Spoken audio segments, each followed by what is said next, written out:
one. Good evening, everyone. I have had a problem getting things started with this live stream. I hope everyone finds it. It looks like I've had to actually start a new stream rather than the one that everyone was supposed to be clicking on to come here. So I apologize for that. YouTube has changed the process to be able to start these streams up, and I just could not get the other one going. I'm not sure what the problem was. And from the looks of things over here along the side, it looks like no one has found this yet. So hopefully everyone will start clicking in here momentarily. This is the FAQ live stream. And my plan here this evening is to go through a number of different questions that have come up on recent videos where people have posted comments and asked questions in the comment sections of those videos, and also to try to answer questions from you in the live stream. I have no idea how long this is going to go. I know in the past when I've done these, they've gone an hour before I even realized that an hour has gone by. And then the next thing I know, we've gone even over an hour. So I'm hopefully not going to go more than maybe 2 hours this evening. But thank you all for joining me.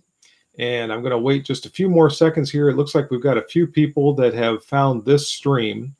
And I want to get time for a few more people because I know there were people on the other stream trying to get in. And right now this is showing 14 people viewing. I only have comments from about 3. By the way, hello Jamie, hello, looks like Will Mob and Main AR. Thanks to all of you for joining me. Looks like we got a few more. I'm watching the numbers up here of viewers. And we also have Samantha with me this afternoon, who is the one that you hear all the music from in the videos. And also my lovely wife, Mimi, is back here and it looks like she's busy on her phone. So trying to figure out how to get people over to this one. So again, thanks to all of you for joining. Starting down through my list of frequently asked questions here, and I'm going to use these more or less to generate some of the questions from all of you in the live stream. But I get asked a lot of times if I'm still a police officer. And the answer to that is yes, I am still a police officer. I started as a civilian police officer in 1990, and I'm still at it. So whatever that is, 30 years later. Prior to that, I was a military policeman in the United States Marine Corps. I did that for 4 years, and am still working as a police officer. Currently, I'm a chief of police for a small village here in Ohio. And Billy P is saying, hello, can you do a video using your Model 10 Smith old school revolver? That revolver that I used was actually borrowed from a friend of mine. It's not mine. Yeah, if I can pry it away from him again, I'd like to use it in another video. That was a lot of fun. That's a great old revolver. So I may well get around to using that again. Are you a motorcycle cop? No, I am not a motorcycle cop. I would probably kill myself if I was on a motorcycle. So no, I'm not a motorcycle cop. For Will Mob, I actually did retire from my former police department. I was retired for about a day and a half. The chief of police job came up in the other department where I'm working now, and one thing led to another, and so here I am. So I was retired for a day and a half. It was good while it lasted, and now I'm back to work. Main AR, stay safe with the chaos. Thank you. Can you do an update on your Smith & Wesson 625? I'd like to get the 625 back out again. It's been a while since I shot that revolver. It's always a lot of fun, so stay tuned. That may well make another appearance.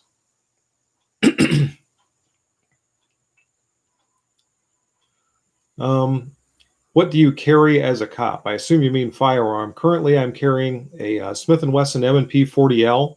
That's actually been featured in a couple of videos. If you go back through the channel, you'll see some of the ones where I talk about that particular pistol.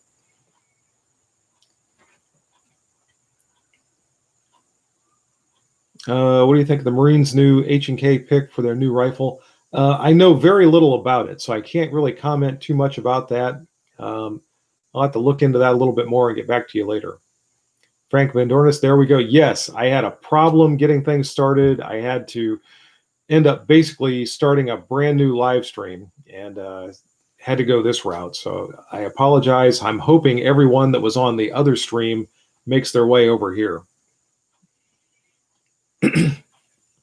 What do you think of the 40 and tell us why it's the worst caliber? I don't think it's the worst caliber. In fact, I think it's a very good caliber. It's lost some ground here in the last couple of years to the 9mm, largely because the FBI made their change. With the enhancements to bullet technology in recent decades, the 9mm has become a better option. And since it has lower recoil and generally higher magazine capacity, it makes a little bit more sense, but it is not a bad cartridge at all. In fact, I like the 40 Smith & Wesson. Have you ever shot the GSSF match or considered doing a GSF? No, I've never shot that. They shoot it up at Camp Perry, and I've considered it, but I've never shot that up there. Carry CCW. Thing is a beast of a pistol. Really? My sergeant has one of those. One of the newer 3.6-inch. I guess hers is a 9mm, but seems to be a nice little pistol. Is your wife watching on her phone or in the room? Well, I'm not entirely sure what she's doing back there. I'm trying to direct people to your new live stream. She's trying to direct people to the new live stream. What do you think of the run on guns and ammo right now? I think I wish it was over. I'm having a heck of a time even getting reloading components, let alone loaded ammo. I always wonder when we get into these situations, because I know the companies are churning out ammunition as fast as they possibly can, and it goes on a truck and it seems to just evaporate into thin air before it gets to a store or an online retailer or anything else. So I always wonder where all that ammunition goes to, that it's never available for purchase.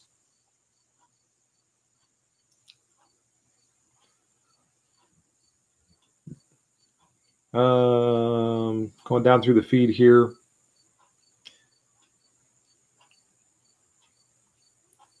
.9mm and 5.56 is impossible to find right now. I know. Believe me, I know. Sierra Bravo, thanks for joining us. Every good man has a great woman behind him, and I do. Then there she is right there behind me.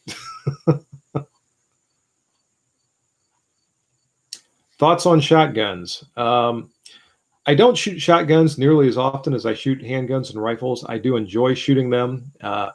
Remington 870s are a personal favorite of mine. I did the project a year or so ago where I worked on the Remington 1187, the semi-auto shotgun. That's really a good shotgun too.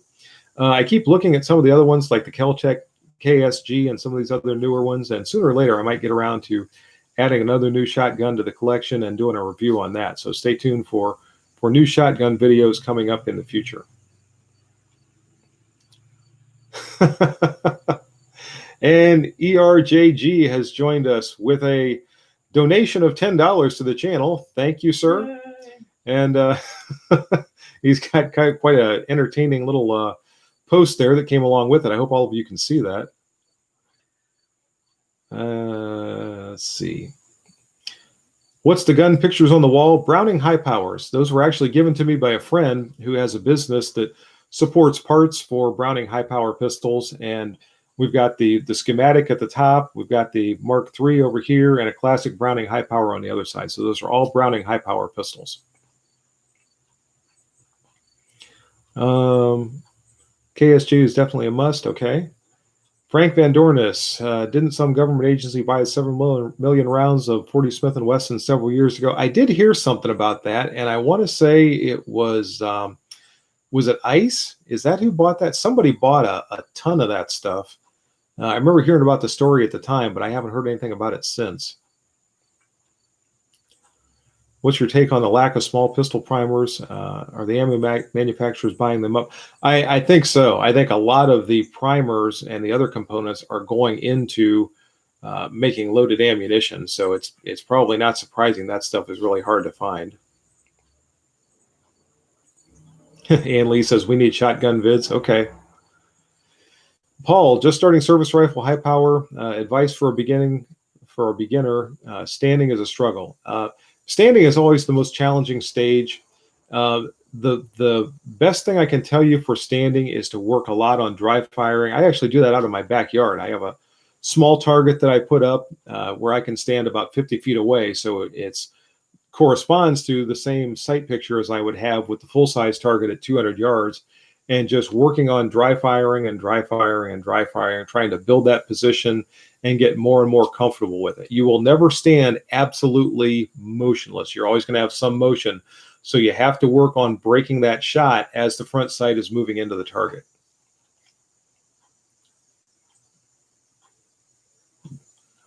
Jim Jab saw some Hornady Frontier 556.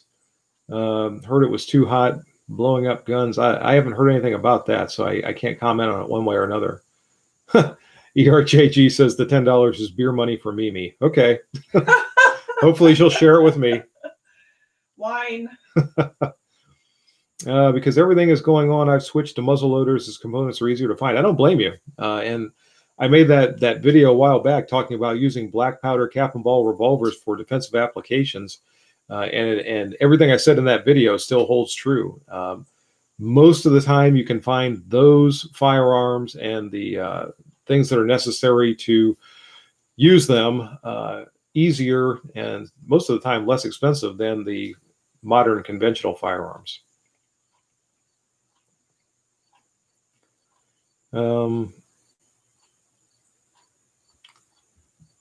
Will Mob might get odd looks, but glad to went to the AK versus EAR. At least you can find the ammo. Good. And somebody else told me that the 7.62 by 39 ammo is still available out there, so that's good.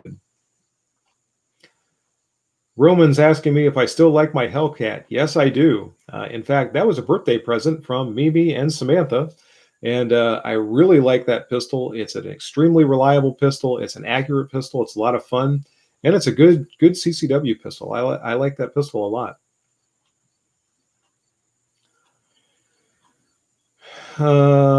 Patine Pascal, can you tell me why police are taking orders from leftist communist officials instead of honoring their oath to our Constitution? I can't speak for any police officers other than myself. I see some of these things in other jurisdictions and other areas. Sometimes I end up shaking my head. I really can't answer that question for you. I'm sorry. Do you encourage anyone to plan a career in law enforcement? Wow, there's a loaded question. It's funny, with the way things are right now, law enforcement recruiting has really taken a downturn. In fact, it's a nationwide crisis that you don't hear much about. There are very few people that are coming into the law enforcement career these days.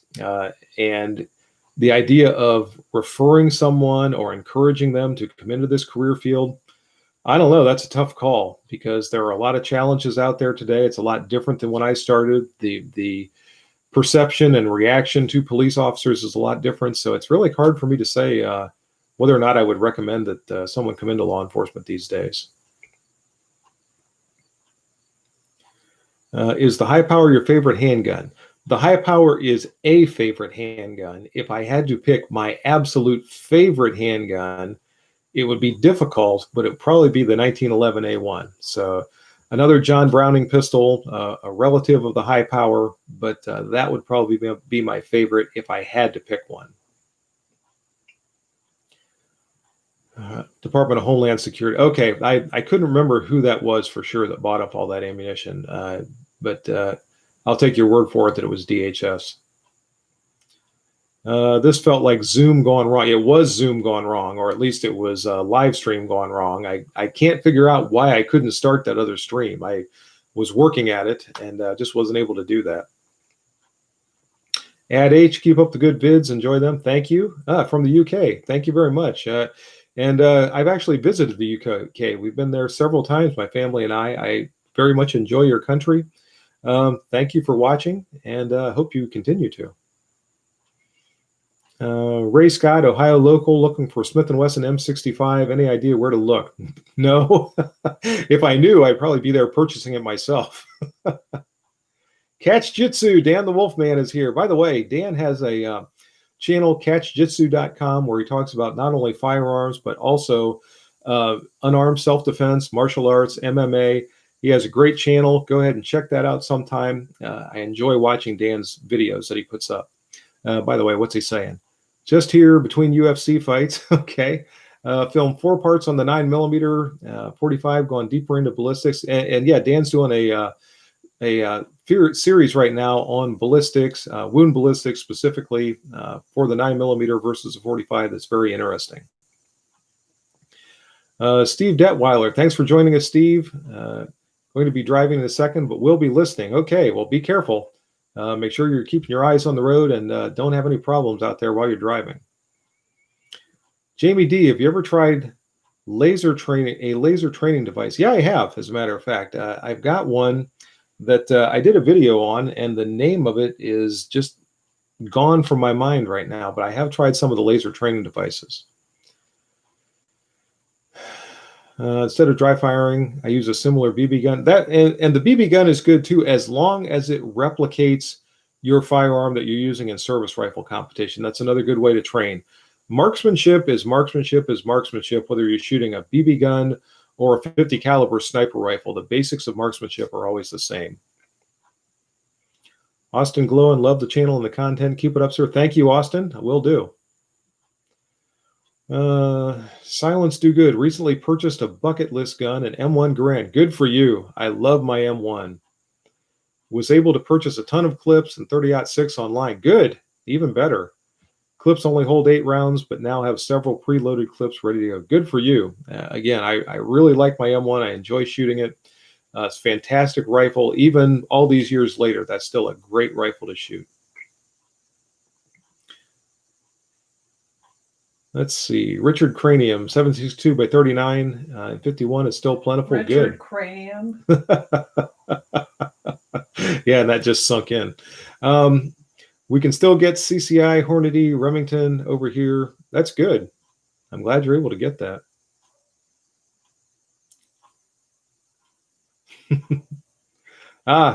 ERJG says, hi, Sam. You need to look over here and say hi.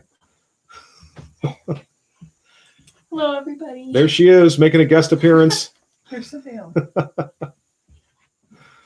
Mountain Shooter.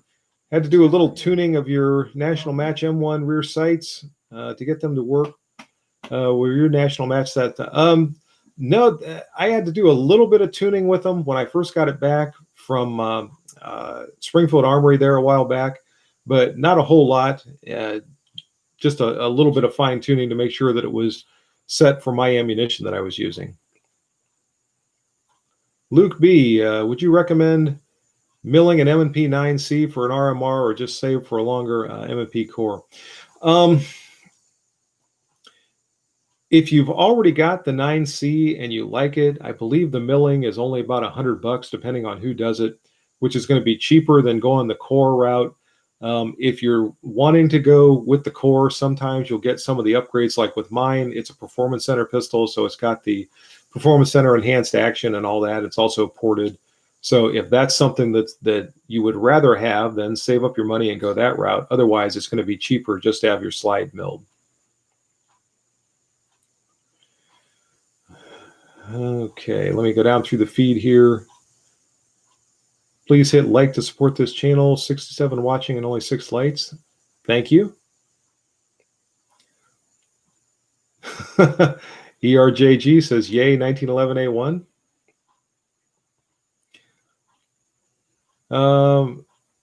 Arthur, is it Obrey? I have more people stop me and thank me for my service than any time in my career. Good.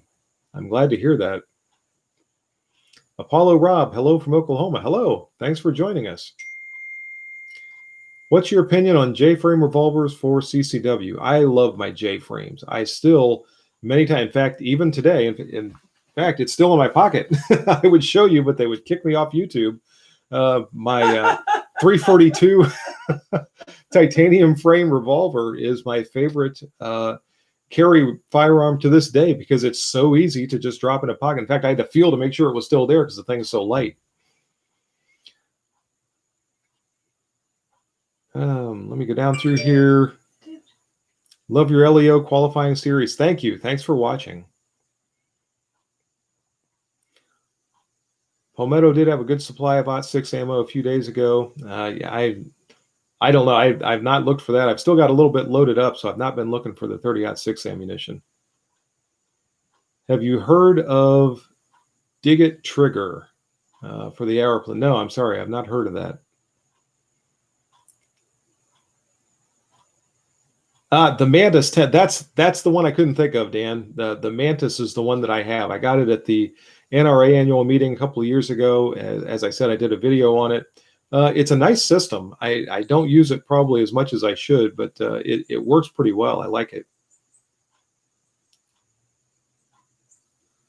Romans 623 commented on your videos before, but wanted to say again, you're an excellent marksman, enjoyable to watch and learn from. Thank you. Thank you very much.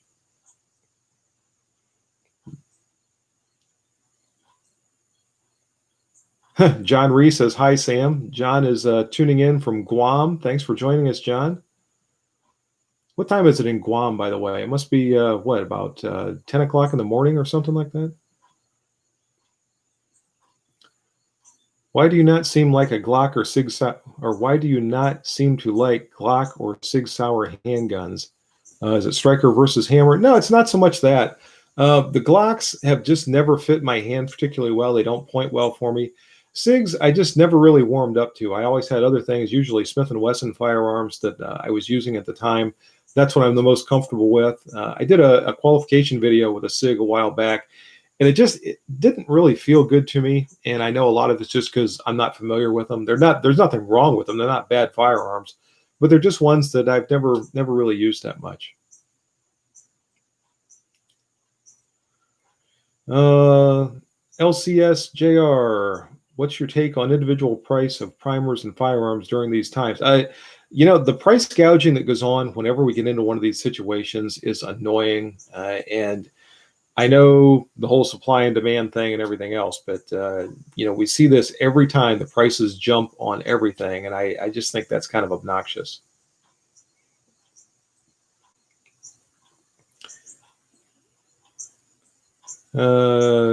Catch Jitsu, owning a DA pistol, GP100, good for dry fire. 100 and 300 yards. How different do various weights of 3A? Oh, okay. I see what you're getting at. At the distances from 100 to 300 yards, there's not a whole lot of difference in the point of impact. When you get out beyond that, you start to stretch it out 600, 700 yards. Then you start to see some of that differentiation where the heavier bullets usually are going to retain their velocity and have a little bit shallower trajectory than some of the lighter bullets that shed velocity more quickly. Add H243 or 6.5, Swedish or Creedmoor. If I had to go with one, it would probably be the 6.5. That said, I don't own either one of those, but I would probably opt for the 6.5 these days. In your opinion, what was the most challenging for you, basic training or the police academy? Absolutely Marine Corps boot camp. I went to the Ohio State Highway Patrol Academy, which is not a distant second place. That's still a good training facility, and it's still demanding training, but it was not up to the level of Marine Corps boot camp. Patriot Preacher, do you know a good gunsmith in East Central Ohio? I'm not sure just exactly where you're located. There's one not far from here called HK Gunsmith, not HNK. It's not like the firearm. It's HK Gunsmiths, not too far away from here. They do a pretty good job. When you get far beyond that, getting a true gunsmith is hard to find these days. That's just, they're not as plentiful as they once were. Any experience with an FNFAL? No, at least not as of yet. If you had to choose between the Beretta M9A3 or the SIG M17, which would you pick and why? I would pick the Beretta M9A3 because I already have one.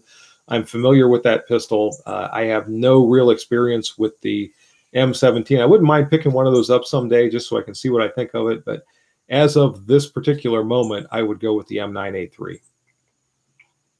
And I'm really surprised the military didn't at least take a look at those because they're very good pistols. Do you go to the SHOT Show? No, I've never been to the SHOT Show. I'd like to go, but I've never been there. Romans 623, Smith & Wesson CZ are my favorite in pistols. You can't go wrong with it. No, those are two good companies. I enjoy pistols from both of those companies. Jamie D, have you ever tried a Gen 4 or Gen 5 Glock? The adjustable backstrap is a game changer. I have not tried a Gen 4 or a Gen 5 Glock. The ones that I've tried have all been older versions than that. John Ree, it's 9:27 in the morning of September 13th. So I wasn't too far off when I said 10 o'clock in the morning.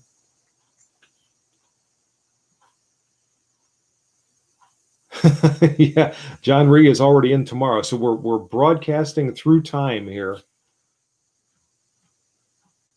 Have you tried a Smith & Wesson Airlight PD? The 342 that I have is an Airlight. It's not a 357 though. It's a 38 Special. And I really think those revolvers are a little bit better chambered for the 38 Special. I've shot the 357 versions and I'm not particularly recoil sensitive. I shoot them without a great deal of problem, but I just like it better. It's more controllable and it's more shootable as a 38 Special. And for the role of those, which is very close range to defensive applications, I don't think you lose much with the 38 Special. Have you tried a Smith & Wesson Airlight P? Okay, I just read that one. What do you think about the 5.7 by 28 round? I've never shot one. I've read about them. I know the idea of the cartridge, but I've never shot one. So if I ever do get around to shooting one, I'll let you know.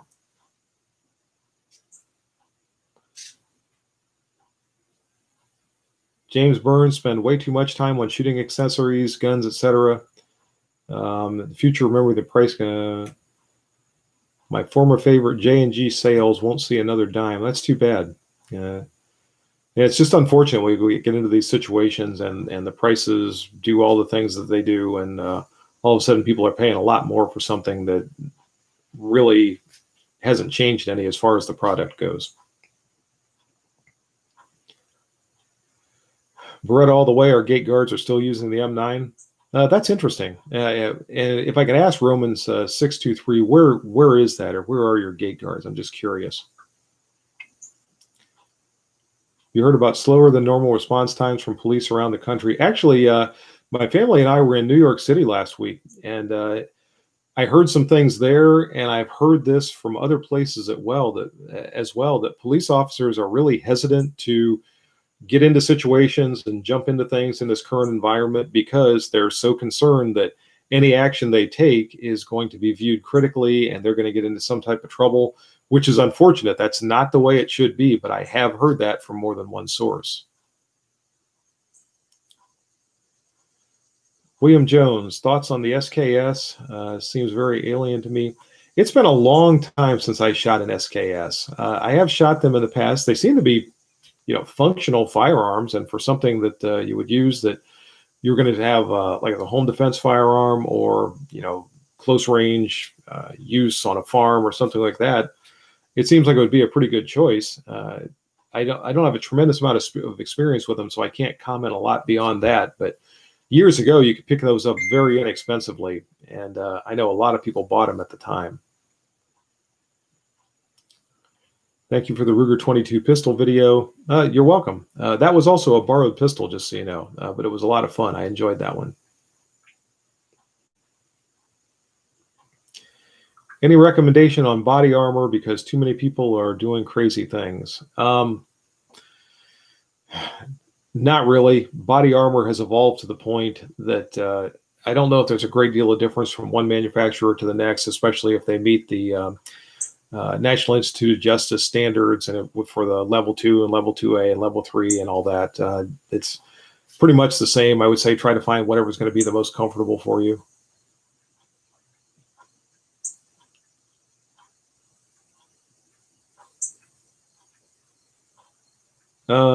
Let's see. John Snyder, did not know you served in the military as well as LEO. Thank you for all your service. You're welcome. In fact, that's one of the questions. I haven't even gotten to my list of questions down here that I was going to answer. People ask me if I retired from the Marine Corps or was I in the Marine Corps. I went into the Marine Corps in 1985 for a 4-year enlistment. I was a military policeman. Some people think I was a military sniper or a Marine Corps sniper. I was not. I wish I could say I was. We had MPs that went to sniper school up at Quantico, but I never went there, unfortunately. Got out of the Marine Corps. I was out for almost 2 years, got recalled for Desert Storm, went back in, did nothing significant for the time that I was back in, then I was back out again. So, but the things that I learned while I was in the Marine Corps, the things that I saw and the things I was able to experience have affected my life ever since, which is why you see such a strong Marine Corps influence in the videos that I produce now.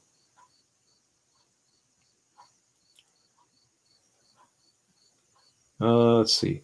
Thank you for your service. Is there a caliber or handgun you'd recommend for a beginner handgun shooter? Beginning handgun shooter, I would say find a nice 22 revolver, preferably a double action revolver, 22 rimfire. Learn to shoot with that. Learn the basics of marksmanship, sight alignment, sight picture, trigger control, all of that. And then once you're comfortable with those things, start to move into larger calibers. And if you want to get into semi-automatic pistols, start to look at those. But learn the basics first with something that's very simple. Which do you prefer, the HK VP9 or the Walther PPQ? I have no experience with either one of those. So sorry, Chauncey, I can't really give you a recommendation one way or the other there.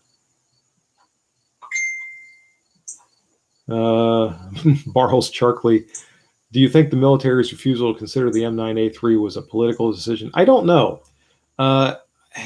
It strikes me as odd they wouldn't at least look at it when Beretta took the time to redesign the pistol to try to meet the requirements that they had for the new pistol. And they already had all the support gear. They had magazines, they had holsters, they had all that. It seems to me that they just really wanted to make a change, and I'm not sure why.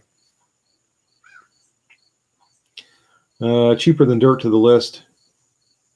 I did not realize they were price gouging too. I looked at cheaper than dirt for a while. Tinker Air Force Base in Oklahoma. Okay, that's good to know. It's good to know they're still using the M9 there. Frank Bandornas, for a long time, J-frames have been okay with plus P ammo.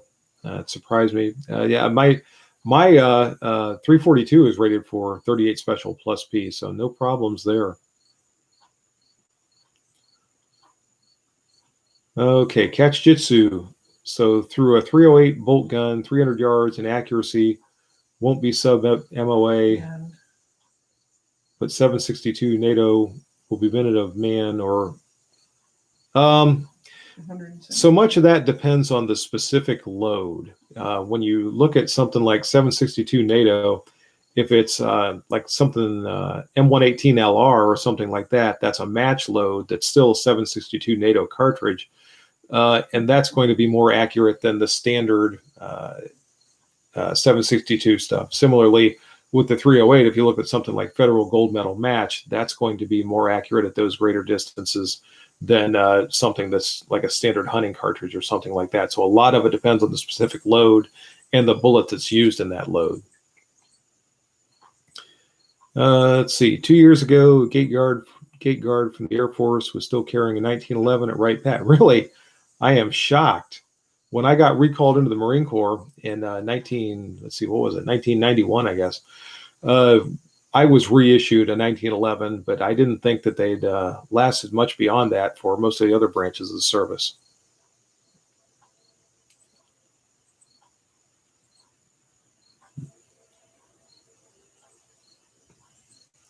Just going down through the feed here. What do you think of the Henry side loaders? I so want to try one of those out. I've only come across one. Apparently they fly off the shelves. And the one that I came across was chambered for, I think, the 3855. It was something I didn't want, but I would love to get my hands on one chambered for 35 Remington or 30 and try one of those out, because the Henry, I think, builds very good rifles, and I would just enjoy shooting those.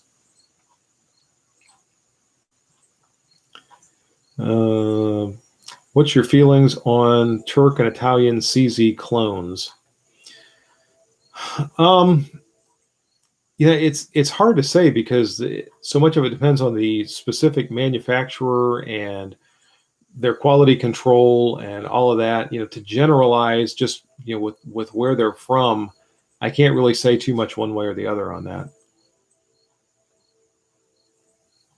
Lever guns, I think the side loading gate is a welcome addition to the Henry line of rifles. I do too, and that's one of the reasons I'm so interested in trying one of those out.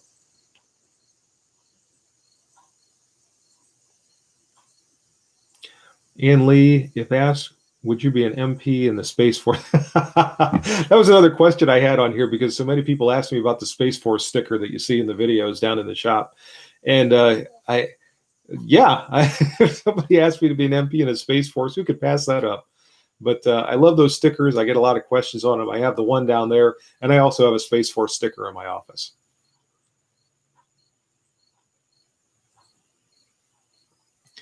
Let's see.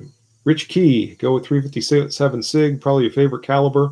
I don't know if I've ever shot a 357 SIG. I really like my 38 Super, which, depending on how you load it, gets pretty close to the 357 SIG. It's basically a 9mm on steroids either way you go. But someday I'm going to give the 357 SIG a try. And Silence Do Good, 12 Bravo Combat Engineer, U.S. Army, 91 to 95. Lost in the Woods in Missouri. Thank you for service both in and out of the military. Thank you. Thank you very much. Catch Jitsu, I'll say like PPQ, better trigger. Okay, I think he's responding to somebody else that was asking about those two pistols.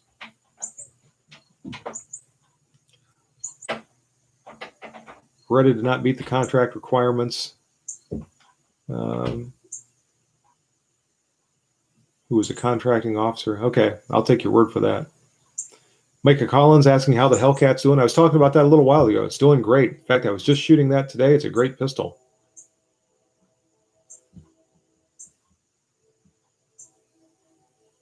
Arthur Obrey carrying a Shadow Systems MR92 or 920L as a duty pistol. I'd like to see you do a test on that and get your impressions. I know nothing about that pistol. So if I can get a hold of one and try it out, I'll let you know. But I'm not familiar with that pistol.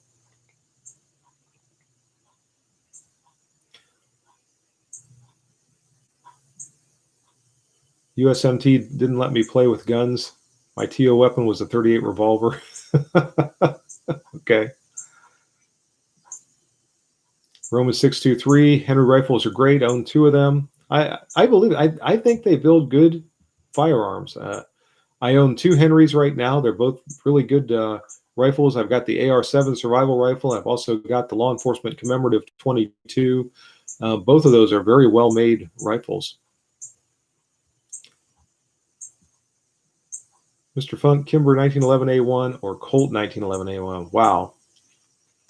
I would probably go with the Colt only for old time and nostalgia's sake. I don't know that it's really going to be better than the Kimber.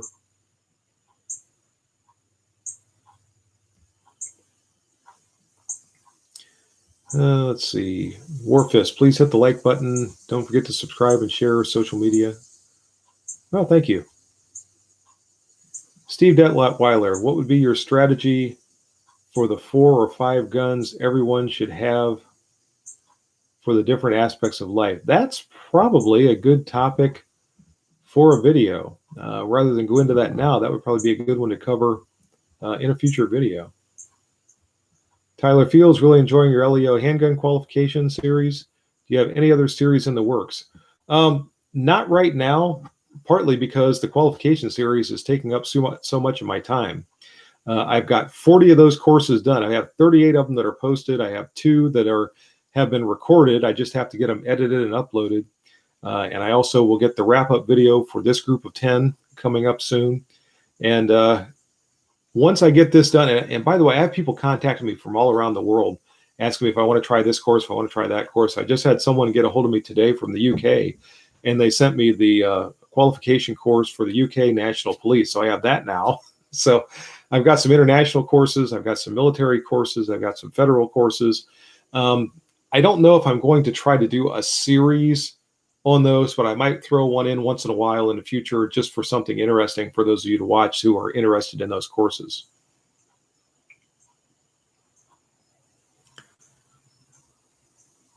Nathan Radford, do you like the M1 carbine? Yes, I do, and I don't own one. So if anyone wants to donate one to me, let me know. Chase Kelly, any experience with Wilson Combat 1911? Lost my father in June. I'm sorry to hear that. And decided to order a Wilson and will be engraved to honor him and his Army service. That's a tremendous thing to do. I'm trying to remember if I've shot a Wilson Combat. I've handled them at the NRA annual meeting. I don't think I've ever shot one, but everything about Wilson is top notch. You know, they have a great reputation, so I'm sure you're going to have a fine firearm to honor your father.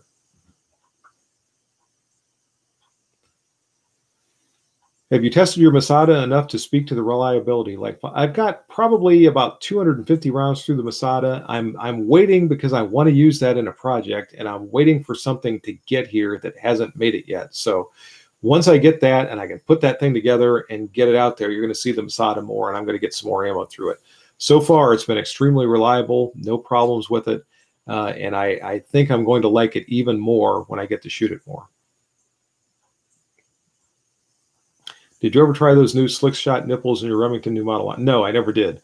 I messed around with that thing. I finally got it to where it was the full size one, the 8-inch barrel one.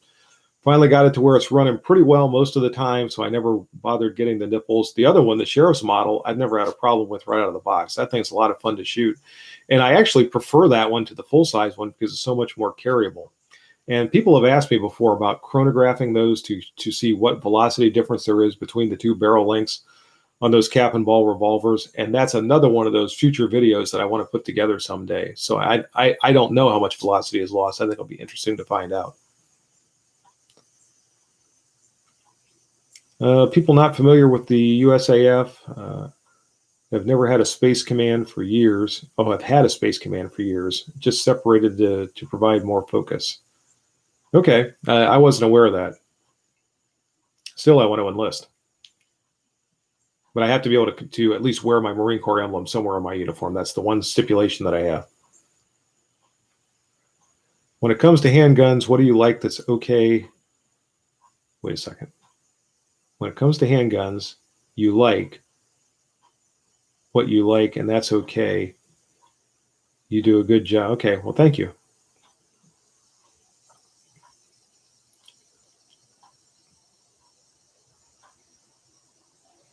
Okay, John, are you going to get me in trouble here? If your wife asks you if you love your rifle / pistol more than her, what would you say? I would say, honey, I love you much more than all my firearms. Absolutely. Are you on your way out of the room now? I will never ask that question. Okay, you leaving now? Shut up. By the way, did you guys see me rescue her from King Kong the other day? That was a heck of a fight, but somebody had to do it. All right. Have you ever used a Tommy gun? I don't think so. I've been around them before. I know people that own them. I don't think I've ever shot one. I've certainly never shot a true fully automatic Tommy gun. I don't think I've ever shot one of the semi-auto versions.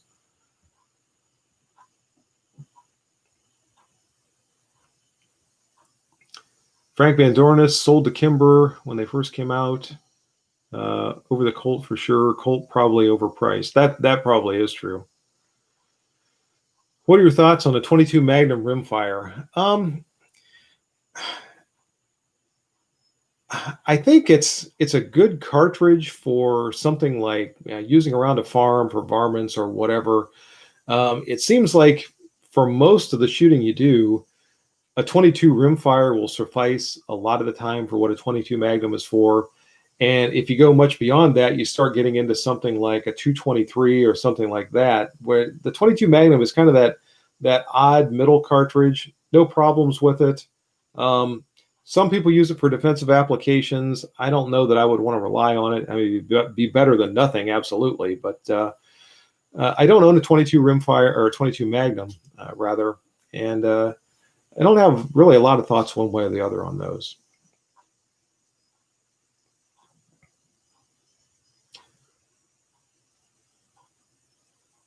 HR, do the British course after you finish the US courses. I'd like to do that one. I would like to do the Canadian course. I'd like to do some of the military courses, some of the federal courses. I think what I'm going to do is intersperse those with other videos, though. I'm not going to have a series like I'm doing now where it's going to be, week after week, you're going to be seeing the same thing. I'll just throw those in from time to time for fun. Tyson D, love the qualification series. Thank you. Thanks for watching. Matt H, what's the best way to get promoted within a police department? Do a good job. Do what you're told. Don't get caught up in a lot of the political wranglings that exist in every single police department. Focus on being a good police officer, on serving your community, as I said in the other video, on adhering to your oath, and that will carry you a long way. If you get wrapped up in some of this internal stuff, a lot of times that's sort of the path to the dark side. That's what you don't want to do. Speaking of the Masada, have you used a Jericho 941? No, I have not. I'd like to use one, but I never have. Do you suppress any of your firearms? No, I don't own a suppressor currently. What does your EDC look like in regards to firearm, flashlight, pocket knife, handkerchief, etc.? For firearm, that tends to vary depending on how I'm dressed. Flashlight, I've got a couple of small rechargeable flashlights that go with me. Pocket knife is one version or another of my Victorinox Swiss Army knives, which I love. I have quite a few of those things. And what was the other thing you had on here? Handkerchief. Normally I don't have a handkerchief, so that's the one thing that doesn't go with me. Do you have any experience with the Ford Taurus Police Interceptor sedans? Yes, and it's not particularly good. We just traded our last Ford Taurus or Police Interceptor this past week, and I was not sad to see that thing go. They did not hold up well to police work. They definitely didn't hold up like the old Crown Vics, or as well as the newer SUV style interceptors that we're getting these days. So they're okay cars, I think, for people that are using them for other than police use, but they just did not hold up well to police work. Catch Jitsu international courses, at least 10 of them would be great, specifically Israel, Russia, Ukraine, Germany. If I can get a hold of those, I'd be glad to. Right now, like I said, I've got UK, I've got Canada. I think I've got one more that someone sent me. I can't think now. Might be Sweden or Switzerland. I can't remember, but I have one other one that I also received.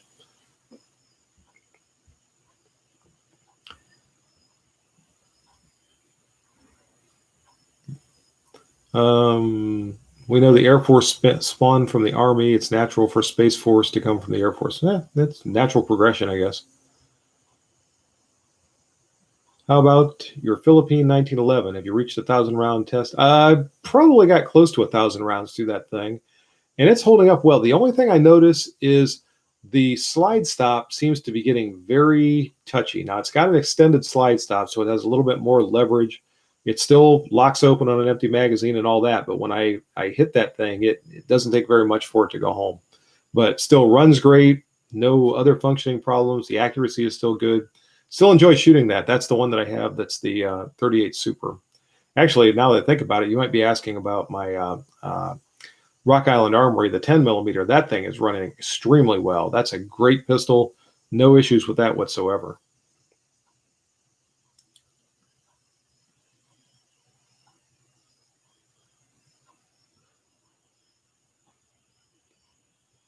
Just going down through here, trying to catch up.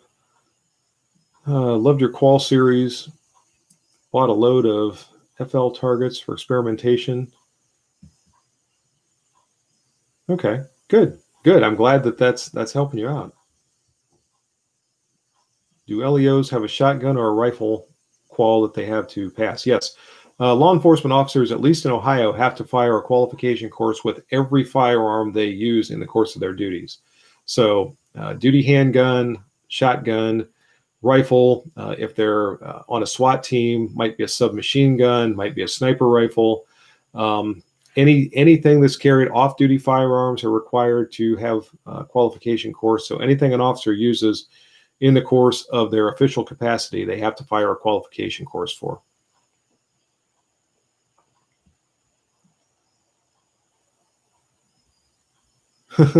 Good to see you live. Thank you. No problem being late. And again, I'm just going to go down through the feed here. What are your top pros and cons of a revolver for CCW?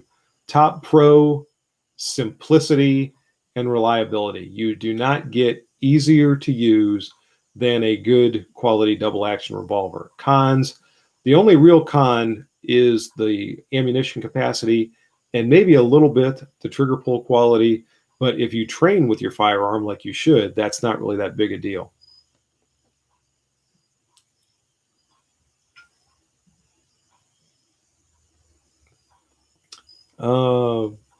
What foot? I'm not sure what that is referring to. Is that my foot? Oh, do you hunt? Yeah, I do. I don't get to hunt as much these days as I used to. I did get out one day last year during deer season to do some hunting. Hopefully this season I'll get out a little bit more. Once in a great while, I'll get out and do some small game hunting, but not so much these days. Mimi is doing foot puppets behind you. Yeah, that figures she's stealing the show.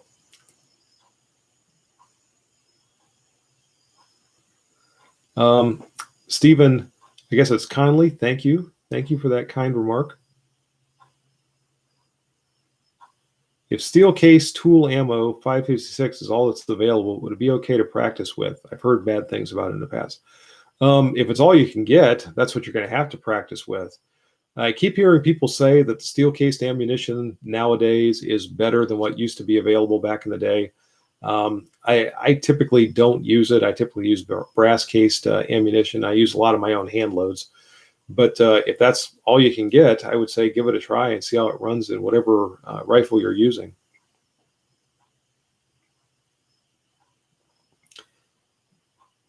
Be careful what you say. That foot is in striking range. Believe me, I'm aware of that.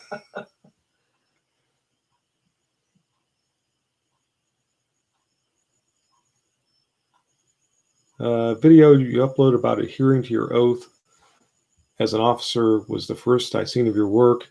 It was refreshing to say the least. Thank you. You're welcome. You're welcome very much. But that was a heartfelt video. That video, the last time I looked, has up over 600,000 views and somewhere approaching 15,000 comments. It was incredible to me how popular that became. That video is not monetized. I was not attempting to make any money with that or anything else. That is there just strictly, as the video title implies, as a message to my fellow law enforcement officers.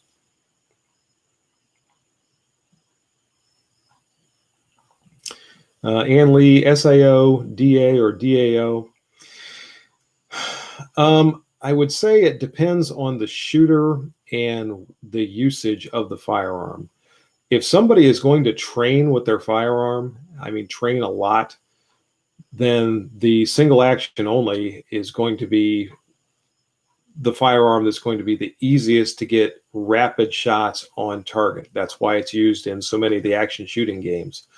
But again, it takes a lot of training to be able to work with that action, be able to disengage the safety every time the pistol is drawn and all that. For most shooters, I would say either the DA or the DAO is going to be an easier way to go unless they're going to put in that amount of training that's necessary for the single action pistols. Pine09, hi, how are you? Too bad we didn't make it to Camp Perry this year. I'd like to have seen you there again. Ohio has big bucks. Yeah, we do have some big ones here. If you go deer hunting this year, what's your go-to?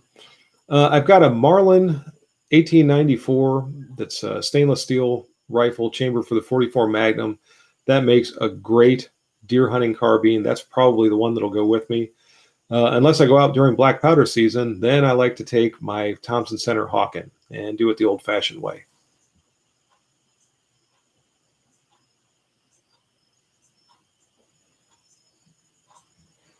Patriot Preacher 43, she's showing some leg in hopes that, what is it? She's showing some leg in hopes that you will love her more than the guns. Oh, and I do, honey. Shut up. She doesn't believe me.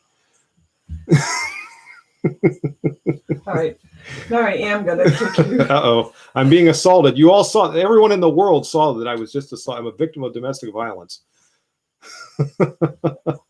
Okay. It's been an hour. I'm out. All right. She's leaving. Love your lever action videos. Thank you. Join late, but do you recommend paying for CCW insurance or have an attorney on retainer? These days, the insurance is probably a good route to go. I mean, depending on the company, they might pay for your attorney. So that's always going to be good if you get sued or if you need to be able to pay for a defense attorney. That insurance is probably a good idea. With limited ammo available, training alternatives, airsoft is always a good one. In fact, we use that in law enforcement sometimes. We talked a little bit a while ago about black powder cap and ball revolvers. Those are good. Air guns, anything like that that just keeps you working with a firearm, keeps you, drawing and shooting with the airsoft or air guns. A lot of times you can set things up inside your home and just have something like a blanket hanging up or something like that that are going to stop the projectiles, and you can put targets up and everything else. So those are always good to use.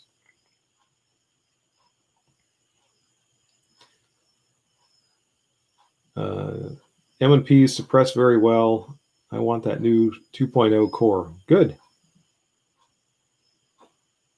Can you explain the famous shooting competition at Camp Perry and how it relates to the M1A? That would probably take an entire video all of its own.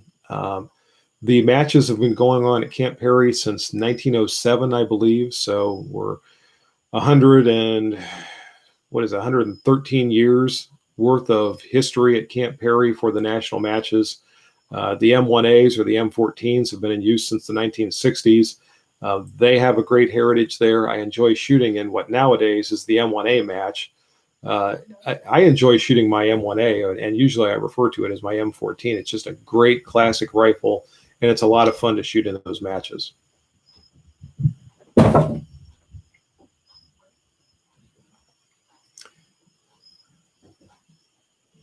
And I'm just trying to catch up here again. I'm going to ask an age-old question, M9 or SIG 226.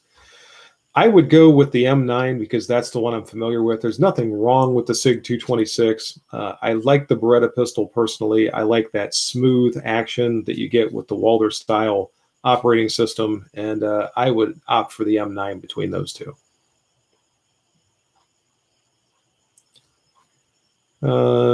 James Burns shot up about 500 rounds of Tulama 223. Not as accurate, dirty, but it works. Yeah, for practice. I mean, if that's what you can get, that's what I would recommend you shoot. Any experience with the Beretta 92D? My M9A3 is set up as a D. It's got the decocker rather than the decocking safety. And I prefer that system. I like being able to just decock and have it come back up by itself.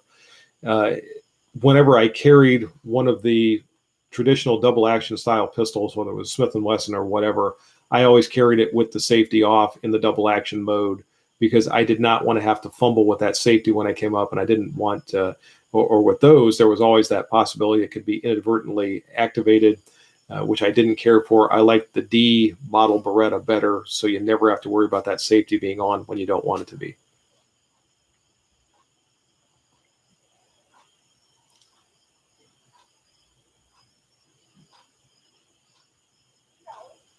Uh, 226 is about the only SIG that you like. Okay. Old fashioned would be both. Yeah. Yeah, I probably couldn't hit the computer screen from here with a bow and arrow. Let's see. Catch Jitsu, civilian. I'm not sure what DGU is. With shots fired. Have you ever been one of the first in the scene? How long to figure out who's the good guy?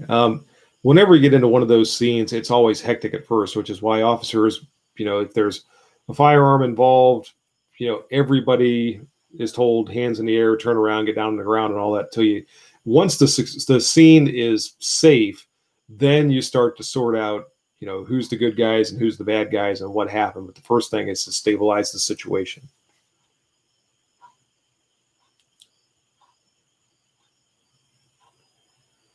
Have you ever shot the SIG 3? Can't talk. SIG 365 XL. No, I have not. I've handled them. I've looked at them, but I've never fired one. What are your thoughts on a lever gun in 357? I've got a lever gun in 357, and I like it a lot. It's extremely versatile. That's the biggest thing I like about it. I can shoot at anything with, really low power 38s all the way up to the most heavily loaded nuclear powered 357 Magnum ammunition that I can find. The one I have has a 16-inch barrel, so it's extremely easy to handle. And I really like that little carbine. I like it a lot.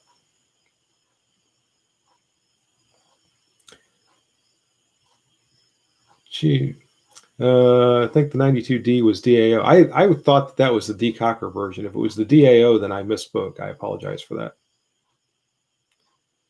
I'm going to ask another age-old question: Beretta M9 or Glock 17? I said this a while ago. The Glocks have just never fit my hand particularly well. They don't point well for me. So again, I would opt for the Beretta between those two.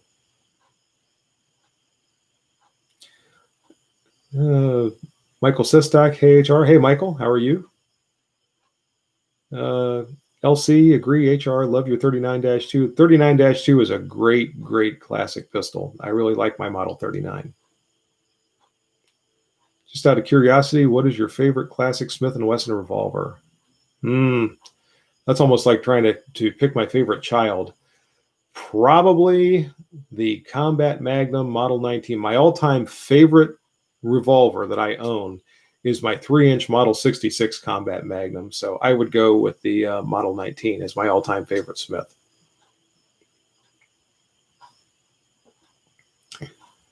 What's your favorite anime? Sorry, I don't really have one. Sean Kentz, love your tool set up on the pegboard. Reminds you of your father.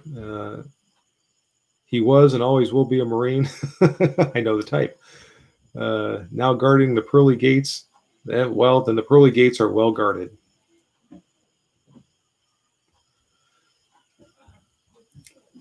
Steve Detweiler have a U.S. Texas law shield. That's cool. All right. Thanks for joining us, Frank. If you make it back, I might be here for a little bit longer, but I'm glad you made it for the time we were here. Bill Thomas, appreciate your taking the time to assist me with the 745. That's no problem whatsoever. In fact, I had my 745 out yesterday. You'll be seeing that in an upcoming video in the very near future. And let's see, we got Beretta, D equals DAO, G is D. Okay, sorry about that. My mistake.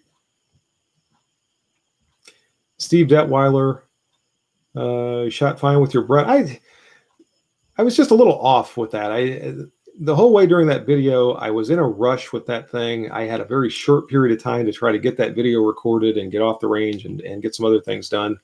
And I just I wasn't happy with the way I shot in that video.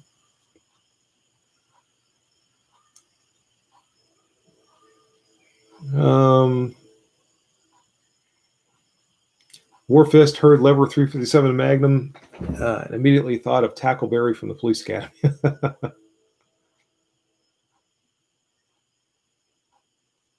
Tyler Fields felt the same way about Glocks, never fit your hand well. So he picked up a 43, and I've not handled a 43, so it might feel better to me too. Bill Thomas recently purchased a Savage 30-06 from a going out of business. for 146 bucks. Wow. And if I'm understanding this right, you got a Nikon scope and some ammunition too. So that sounds like a killer deal. I know what anime is. I just don't really pay any attention to it to try to tell you what my favorite is. Would you recommend a Model 5741 Magnum or a Model 2944 Mag? I would probably recommend the Model 29 mainly because you're going to have a wider variety of ammunition selection. If you're a hand loader, then the 41 Magnum might be perfectly fine for your use because you can load it with whatever you want and shoot it as much as you want. But if you're going to be using factory ammo, I would go with the 44 Magnum. Plus, the 44 Magnum gives you the option to use 44 Special ammunition as well.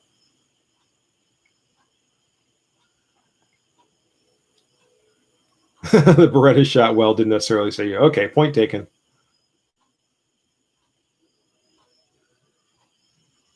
Dale Kidd is joining us. Good evening, Dale.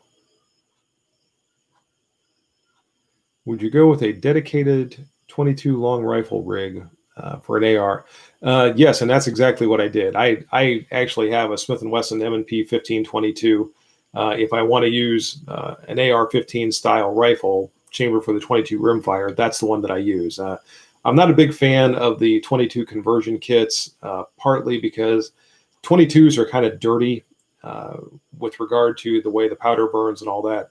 And I don't really want to flush all of that dirty combustion product back into the gas tube of a standard AR. So I just tend to use that AR-1522 if I want to shoot 22 rimfire ammunition.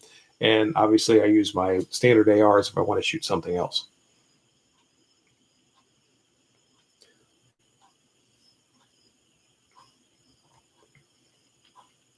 When you want something from Fulton Armory, but you remember your yeah, I know what you mean. Do you think you'd redo that recent Beretta video that you weren't happy with? Probably not. I'm sure I'll have the Beretta back out again at some point in the future, but I probably won't reshoot that course with it because I'm really trying to demonstrate the courses in these. And if my shooting is off on a particular day, as long as I feel like I've appropriately demonstrated the course, I don't feel the need to go back and reshoot it. When I had the course from Maine that was back last year and I completely shot it the wrong way, I went back and reshot that course so I could properly demonstrate it and then evaluate it with respect to what I'm trying to do with that series. So I probably won't go back and reshoot that course with the Beretta.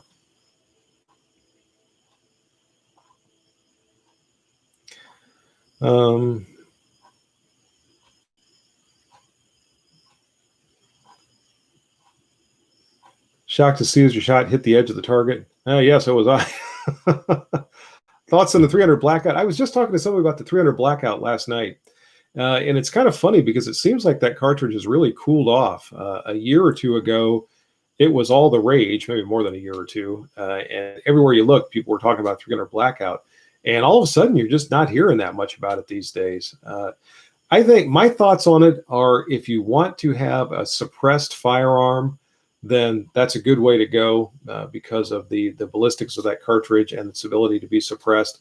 If you want to shoot supersonic ammo, then I would probably opt for something else other than 300 blackout. Have you tried Ernest Langdon's new trigger bar? No, I haven't. I talked to Ernest Langdon at the NRA annual meeting. I think it was year before last, the one that was in Indianapolis. And he seems like a great guy. I would like to try some of his products, but so far I've just never gotten around to getting any. What's a good all-around load for a bolt action? What would you choose if you could only have one bolt action? Wow. If I could only have one bolt action rifle, it would probably be chambered for the 308 Winchester cartridge. And I want to say 30-06 because I like the 30-06 so well, but the 308 will do just about anything that 30-06 will do. And it will be chambered in a smaller, lighter action. So I would probably go that route.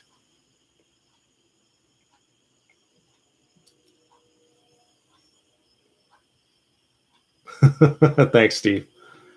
Bill Thomas, I keep my lightweight 1957 22 long rifle SK100. Enjoyed your review. Thank you. At what point would you change out all the springs on your 1911s? For my 1911s, I'm not as diligent as I am with some of my other firearms, and I probably should be. The general rule of thumb is about every 5 years or 5,000 rounds. But a lot of it depends on the functioning too. If you're starting to get, failures to fully return to battery or some other functioning issues, that's probably a good indication. Failure to lock back after the last shot's fired and all that. Probably time to start looking at changing out some of those springs.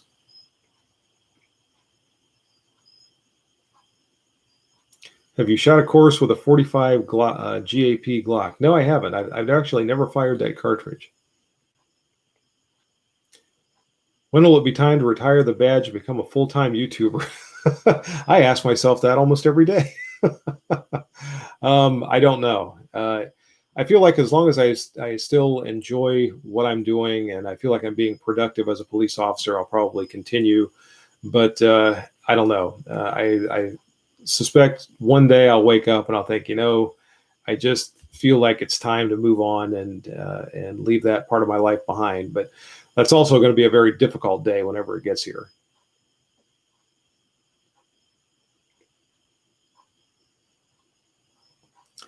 And again, I'm just going down through here. Do you ever feel conflicted enforcing laws that you disagree with or are unconstitutional? I don't feel like I enforce any laws that are unconstitutional. And I don't want to get into a long drawn out discussion because I know some people have other opinions on that. But based on my understanding of the Constitution, both the U.S. Constitution and the state Constitution and duly passed laws, et cetera,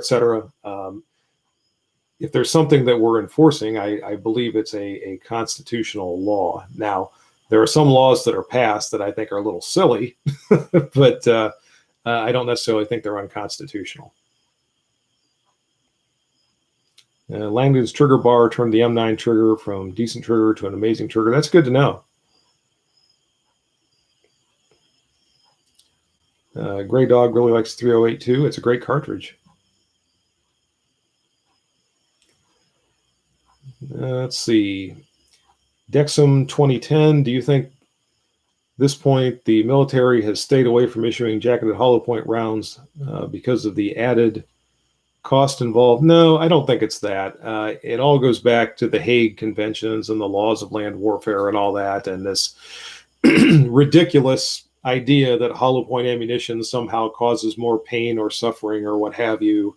It's a very dated idea. It's one that I would like to see put to rest someday, but so far it has not been. Thoughts on pistol caliber carbines? Any favorites? Yeah, I think they're a great idea. They have a lot of benefits, and I've got a lot of favorites. That 357 Marlin lever action carbine that I talked about a while ago is one of my favorites. I really like my Kel-Tec Sub 2000. There are other good ones out there, and they have a lot going for them. They're also a lot of fun.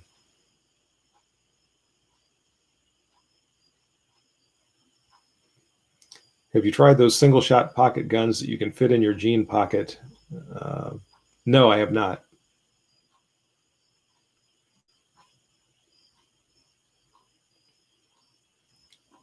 Timothy Paul, I'm trying to understand your comment here. As a longtime shooter and self-defense and self-defender, oh, thanks on behalf of the 5 million new firearms owners. You're welcome to all 5 million of you. Abdullah, I'm sorry, I'm trying to make sure I pronounce your name right. Alabede. Fair enough. Thank you for the honesty. Appreciate what you're welcome very much.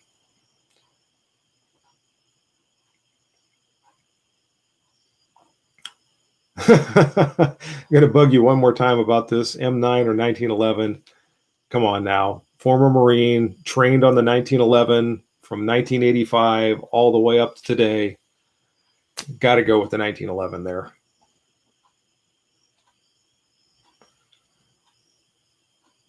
U.S. never signed the Hague. I don't know about that, but we do adhere to it. And I remember vividly being in boot camp in the Marine Corps and having classes on the laws of land warfare and being told what we could do and what we couldn't do. You can shoot at a paratrooper while they're floating down, and you can't shoot at a parachutist and all that kind of thing. So a lot of it is really kind of difficult to understand. And again, so it's kind of dated and a little bit silly.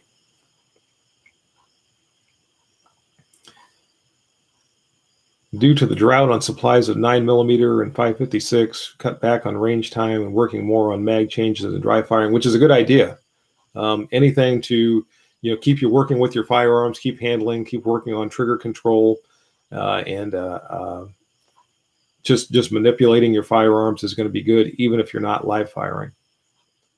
Catch Jitsu, Dan the Wolfman, USMC, when you started, still kind of line training, sort of basic boxing.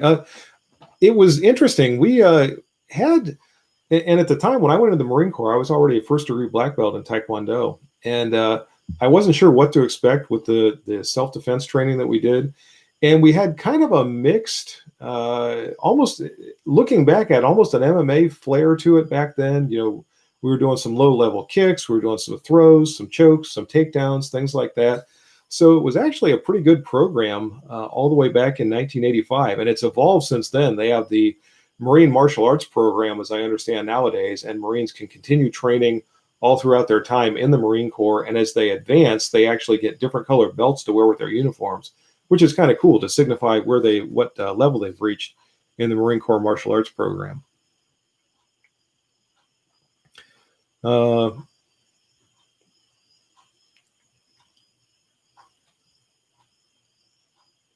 And again, I'm just sort of trying to see. There's a lot of conversations going on between people here in the chat feed. I'm just looking for the next one for me. Have you tried a qualification with a larger caliber like a 454 Kazul? Not a 454. I did one just a couple of videos ago with a full power 44 Magnum. I don't know if I want to give it a whirl with a 454 or not, but it was kind of fun with the 44. We all knew HR was going to say 1911. All right, so I'm predictable.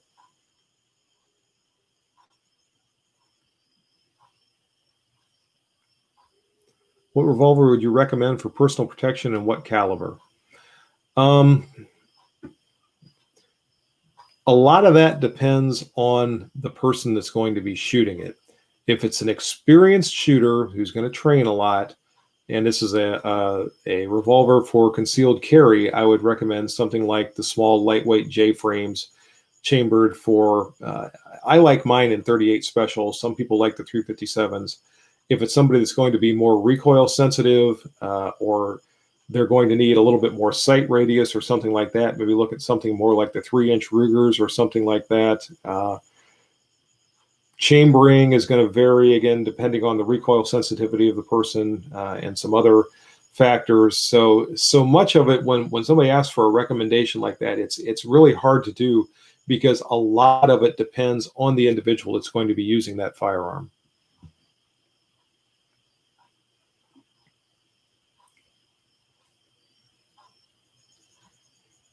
If you tried out newer 2011s shooting 9mm 1911 or 2011, no, I don't think I've ever shot an actual 9mm 1911. My 38 Super is the closest one I have, and I've been tempted to see if that'll run 9mm ammunition. I've not tried that little stunt yet, but maybe one of these days I'll give that a whirl.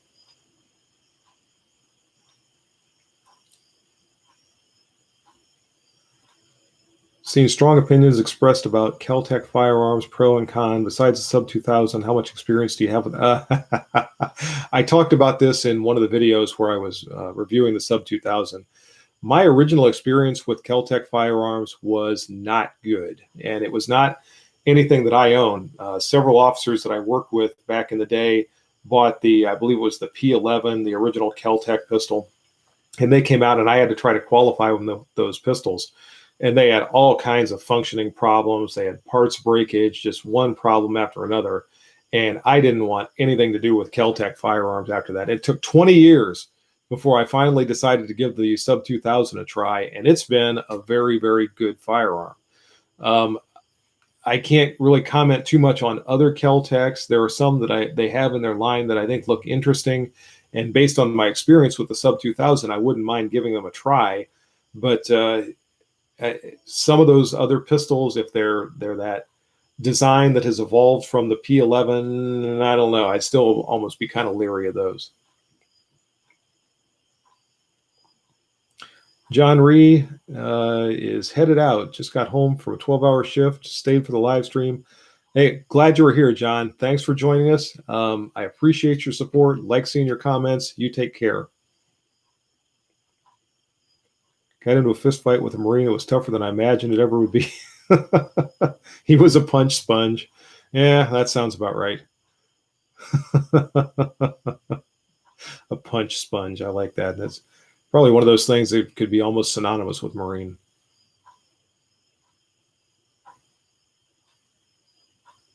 Jamie Kramer, we're just your neighbor to the west in Indiana. 454 is an adventure. I'm sure it is.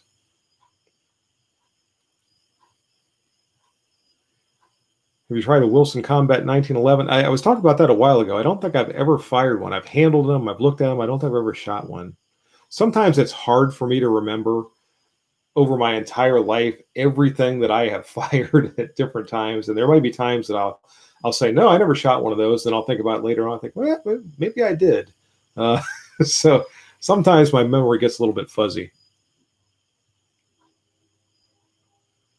Steve Detweiler, EMP4, 1911, just an inch shorter. I've seen those things, and they're nice looking little pistols. I never shot one, but they look like nice pistols.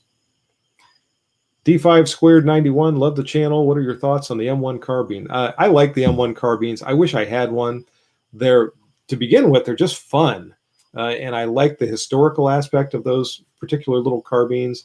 I have shot them. They shoot well. Every once in a while, you get a weird functioning issue with them, and they have some other little quirks that are just a feature of the design that is now, 70 or 80 years old. But still, they're a lot of fun, and I wish I had one. Starting to lose my voice here.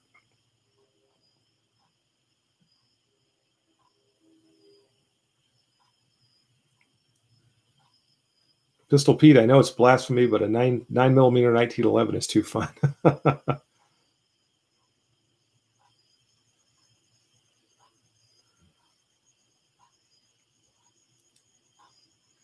Han Solo 1911, thanks for the video. Always Faithful holsters, love mine. Yes, I like my Always Faithful holster. I've got, I guess, 6 bins of holsters over here next to me that you can't see, and I've got quite a few of the Always Faithful holsters in there.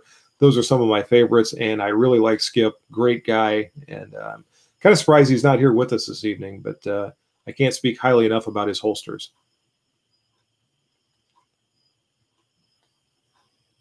2011s are just wannabe high powers. What's your travel pistol? A lot of times it's the 342 that's riding in my pocket right now. Lately, more and more, it's become the Hellcat. I really like that Hellcat pistol too. Have you ever seen British muzzleloaders channel? I think so. I believe I have.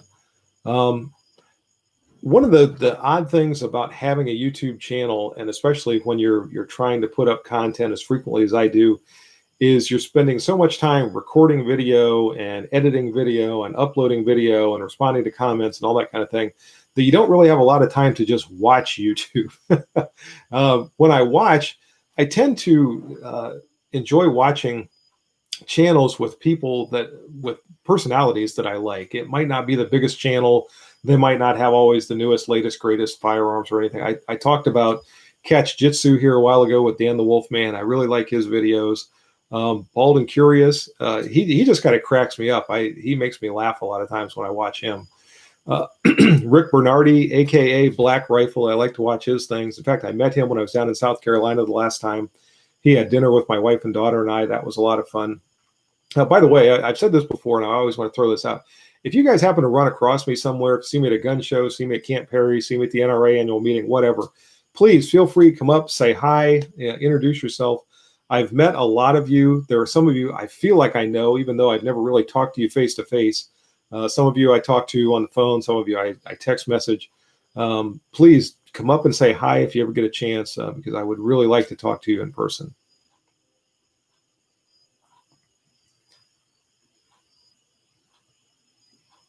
Pungo Breyer, retired LEO, may have covered this already. Do you have any thoughts on how some governmental entities in certain cities have turned on their law enforcement agency? Yes, I think it's abysmal.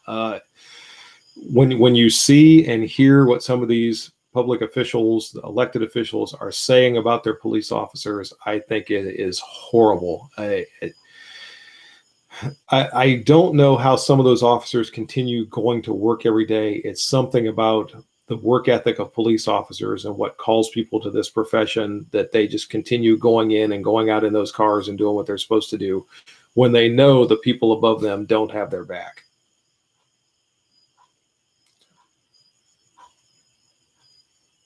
Too many expletives for this stream. It's safer to have an opinion once you're retired.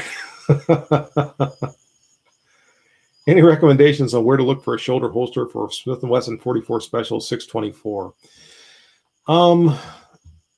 I would start out with some of the larger holster makers, like Galco. They might still make some Revolver shoulder holsters. If not, start to look at some of the semi-custom makers like El Paso Saddlery. I'm fairly certain they could make you one.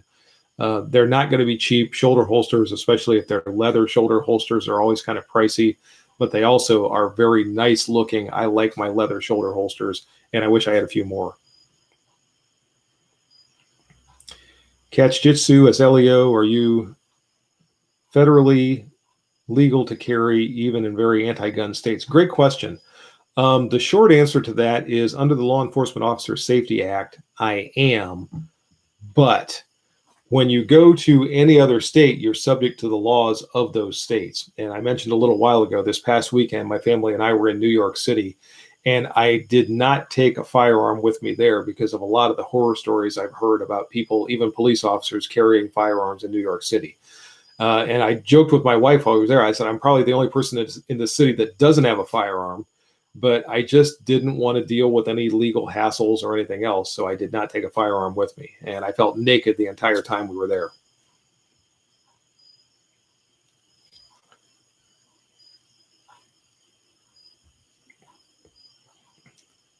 And again, I'm just trying to catch up here in the feed. We the people are here for all law enforcement. Bless you all. Thank you. Andy Van, I'm going to say this wrong. Andy Vander Wig. Enjoy your video. Started your career with a wheel gun. Refreshing to see all the wheel guns in your. I love shooting my wheel guns. I've talked about this before, that when I think of police officers when I was a kid, that's what I think of, are those revolvers. Every police officer had a wheel gun in those days. I never carried one as a duty pistol, but whenever I use one in a video, I kind of think of that as a little bit of an homage to all those officers that went before me from back when I was a kid that were keeping me safe, and I enjoy shooting them. And plus, I just like shooting the wheel guns.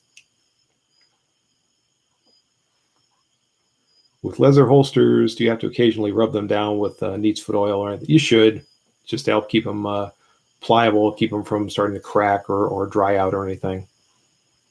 Depends a little bit on how they're finished too.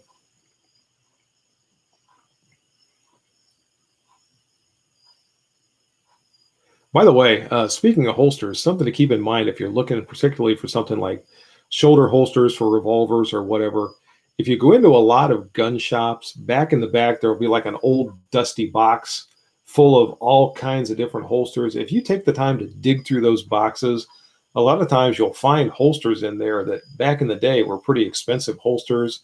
A lot of them haven't seen a whole lot of wear, and you can usually get them for next to nothing. That's a good way to pick up good holsters, especially for revolvers, if you find those things in a gun shop somewhere.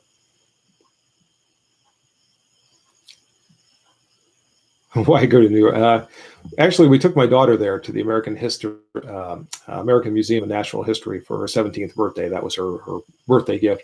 She wants to be a paleontologist. She likes dinosaurs. They have the biggest display of dinosaur fossils, I believe, in the country at that museum. So that's why we went to New York City.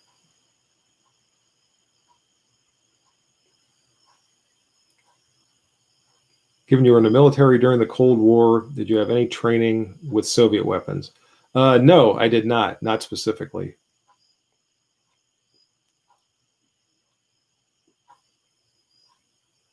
Thoughts on the 1911 45 for duty carry? If someone is going to train with it to the point that they are proficient and they can disengage and re-engage that safety under stress and all that, it makes a good duty weapon, although it's generally going to be somewhat limited in its ammunition capacity as opposed to some of the newer high capacity offerings. But as far as just a pistol goes, the 1911 does its job just as well today as it did in 1911 when it was first designed and first manufactured.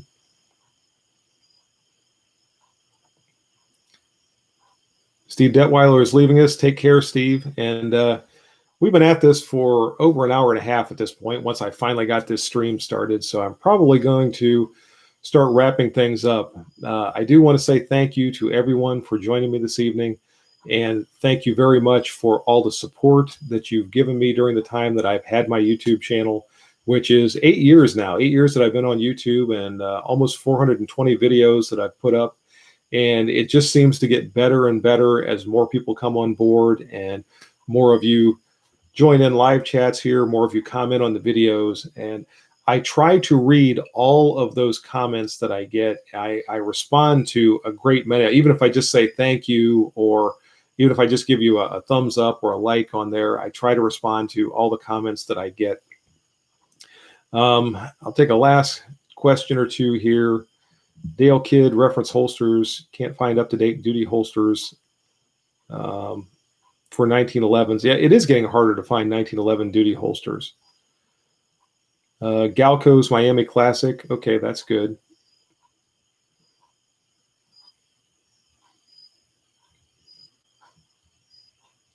Weird story about New York City and guns. Roy Rogers was almost arrested for bringing his Hollywood blanks in. That figures. All right, everyone. Like I said, it's time for me to get out of here. All of you have a great night. Thank you again for joining. Please continue to watch. Please continue to comment. Again, if you run into me anywhere, definitely come up and say hi. And until we all get back together again, stay safe, take care, and until next time, good shooting. Bye-bye.